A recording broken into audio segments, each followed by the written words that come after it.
What's up, dudes? Welcome back to the channel. Today we're going to be doing another video in the series Walk About It, where we walk around a truck and tell you all the parts on it. Today we're going to be doing a pretty special truck here.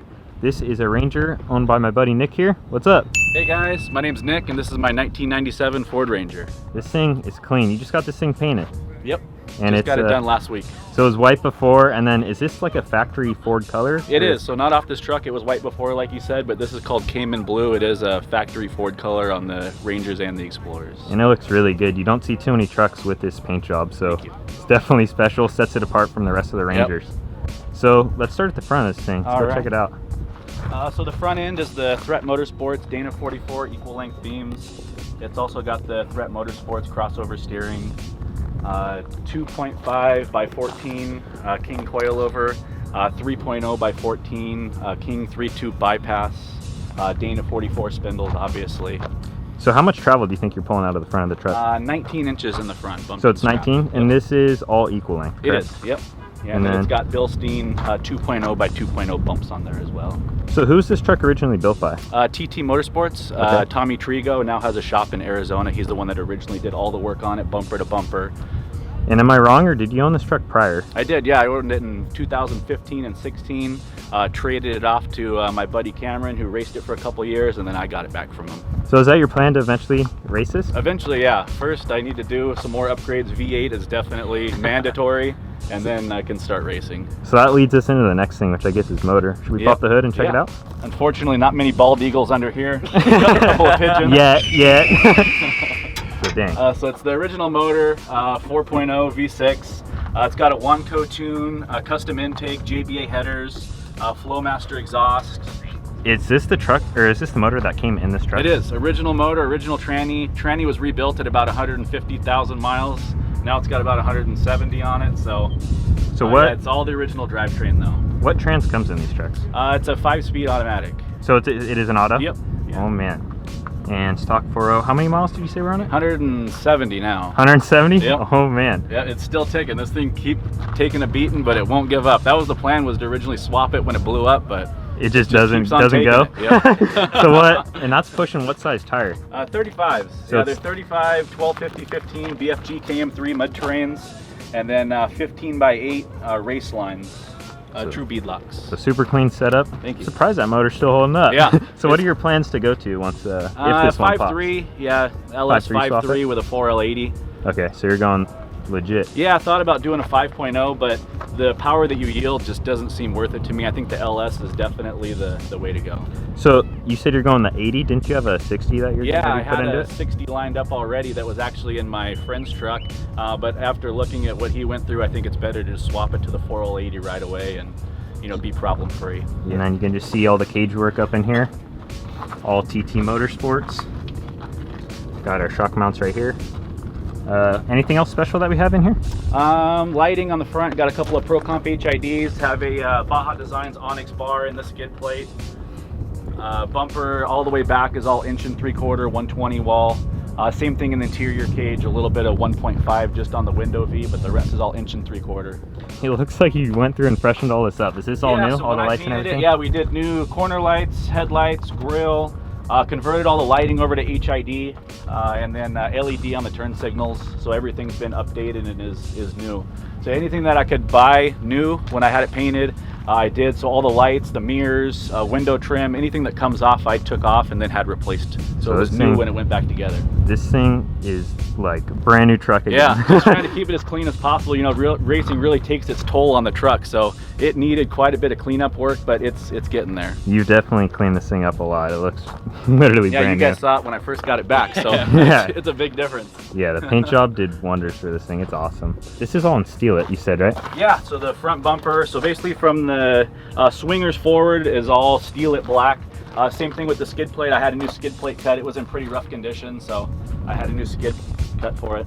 And then is all the beams and everything just powder coated? Yeah, yep, all the beams, radius arms, steering is all powder coated, all gray. The swingers are still bare. Those have been recently replaced, so I'll have to get those coated, but yeah, everything else is coated. What glass are we running on this truck? So this is the Fiberworks 6-inch over, 93 to 97 original front end. I wanted to keep it all original. And then McNeil OEM style hood. I didn't look at it closely, but is the hood just on hinges with the pins Yeah, up front? the hood bolts up to the factory hinges and then just uses hood pins in the front. So it makes it pretty convenient for mounting and opening. Yeah, that's the way to go. That's how this truck is set up as well, and it works really well. So what do you think? Should we go to the interior? Yeah, let's do it. Everything's so clean, I don't want to touch anything. So interior, same thing, 1 3/4 cage. It's all race legal. 1.5 window V. Got the Lawrence GPS, Alpine Bluetooth head unit, scan gauge. So this will monitor engine RPM, oil pressure, water temperature, voltage. You can program it however you want to. You got switches, so trans cooler. These are the roof lights, so the spots on the floods up top, and then the lights on the front.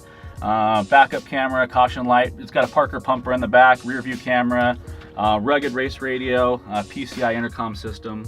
Did I hear backup camera? Yeah, it doesn't have the backup camera anymore, but Dude, it did at one point, yeah. That is legit. Yep. So this is real clean. Is this where like the factory AC cluster Yeah, goes? so this was the factory AC stuff. I took all that out, built a sheet metal panel for it, and then mounted all the switches in there, and then all the wiring's behind the airbag block off tray here. I really like that when you reuse some of the space that's in the truck. Yep, try and utilize what you have. Exactly, it comes out super clean. Yep. And then what? This is a Momo wheel? Momo steering wheel with sweet quick release.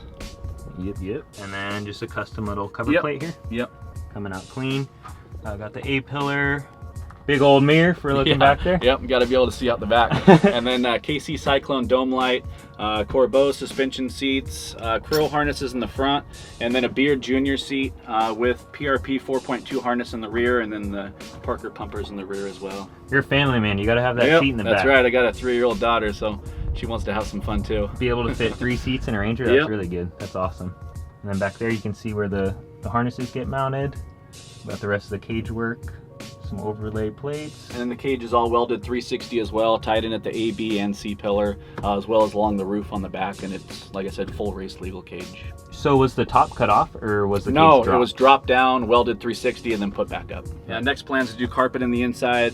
Probably finish the center console. I want to do a Fiberworks carbon fiber console so it completes the inside a little bit more. Right on. Well, how will that work? Will it come back? Yeah, so I'll take this out here, and then it butts right up against the dash here, and then it wraps in between the seats and gives you mounting for everything that you want to put there. Probably put a couple cup holders in the center and mount the rest of the stuff on there. Right on. So you think carpet's going to be a challenge to get in here? It will. I mean, it's definitely doable. It's going to have to be a multi-piece kit, but I think it's definitely doable with some time. So that's definitely going to be on the list too. I'm trying to make it, now that I'm daily driving the truck, I want to make it as comfortable as possible, except AC is the only thing I'm missing, but you can't have it all. Yeah, well, especially when you're going to sacrifice somewhere. Once you're going to a lot of travel and bigger tires, it's hard to keep that unit in there. Yeah. The baddest daily driver. Yeah, daily driver. That's insane. Should we go to the back of the truck? Yep. Don't forget the door jams right here too. Oh yeah, so we see after we got the truck painted, this is in black steel it, correct? Yeah. So black steel it all on the door jams and everything. Came out really clean. I like how that looks. So, back of the truck. Back half, so it's a full tube back half, so the frame was cut off right at the back of the cab. Tommy built a full tube back half for the back.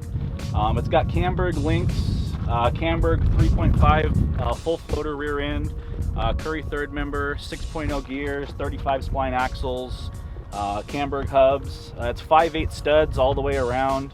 Fox 2.0 by 4 bumps. Jazz 32-gallon fuel cell. It's got a little storage area in the back here between the shocks. And then same thing as the front package. It's King 2.5 by 14 coilover, 3.0 by 16 3-tube bypass. CBR trans cooler with a fan. A little cooler mount here, so that way I can strap the Yeti down. So you got coilover and bypass on all 4 corners. Yep. That's the way to go. Yep. And then we got 4 more of the 7-inch lights on the light rack that folds up. KC amber light in the back. So we were talking about this. This will just prop up and then this will get mounted. Yeah, so basically it comes out of here and then mounts to here and it folds up. Super clean. You can rock that back. What is the reason to rock those back? I've always seen that. Is it just aerodynamic and I don't like the look of them when they're up. Just only when you need them, you put them up? Fold them down, keep it more sleeper looking. Right on. Yeah, and cops. Yeah. Cops will hassle you if they're up like that. Yeah. Well, yeah, because you can get charged. If they're not covered, you that's can get in trouble for that. That's the rule. Then we got a full spare drive shaft right here. Just in case. And then what is this? It's all this is the breather. Yeah, this is the breather for the fuel cell. Right on. And then 2 spares. Yep, two wide lay down spares in the back. Always looks good. You This can is see. the McNeil 8-inch over glass in the back. Got the good old trusty Harbor Freight jack mounted in there as well. And then just what are those? Just normal brake lights? Yeah, these are the brake lights. I don't have any turn signals or anything like that, just strictly running light and brake light. Yeah, so this is the Camberg 3.5 housing. It's got Willwood 6-piston calipers. Like I said, a full Curry third member, 6.0 gears, so you got to get it where you can, and the V6 every little bit helps. So. Yeah, is it pretty peppy with that gear set? It does good. It does good on the bottom end. The freeway cruising can be painful, but you know, in the dirt it does really well, even with the V6. And this truck probably stops better It stops than our really truck. good, yeah. It's a light truck, even with the factory, you know, Bronco F-150 front brakes. It still stops really well. It's still a fairly light truck for, you know, the size equipment that's on there. And then is that just a 9-inch Ranger? Or? Yeah, 9-inch, yeah. Those were Camberg links? Yeah, it was originally a 3-link, and then when the new housing went in, it got converted over to 4-link. So, yeah, it had upper links made. Right on. So is the Camberg kit, does that come 3-link? It does, yeah. Can you get it 4-link? No, only comes 3-link, yeah. So that's custom. Yep. What was the rear pull-in on this truck? Rear's at 26 inches. So we're 26. It's about the limit that you can go with the factory drive shaft in there. It's an aftermarket custom drive line, but you know, with the way that these Rangers are, about 26 is the most that you can get out of the back of them. So do you have a carrier bearing in this truck? Yeah, it's a 2-piece drive line. It's got a heavy duty carrier bearing in it as well. Right on. I think we're strapped right at 26 as well. That's like the limit. That's a good number, I think. So 26 in the back, 19 in the front. 19 in the front, yeah. That's really good. Yeah. The fire extinguishers, hopefully you don't have to ever use those. But just in case. Just in case. Even if I don't use them, somebody else may need them. So. Yep, always got to have those on standby. Better to have them and not need them. Yep, exactly. So that's going to wrap it up for this walk around video. This is a super nice truck. Thank you, Nick, for bringing the truck out. Thank you, guys. Maybe we'll get some footage of this thing out in the desert on one of the next trips. We're going to have to go soon. So we'll look forward to that. Are you going to be out in Superstition on Halloween? Yep, I'm going to do Pismo with Terra Crew this next week, and then Superstition with you guys. So in Superstition, we'll definitely get some footage of this truck, but that's going to wrap it up for this video. If you guys liked it, please leave a like, comment, and subscribe, and we'll see you in the next one.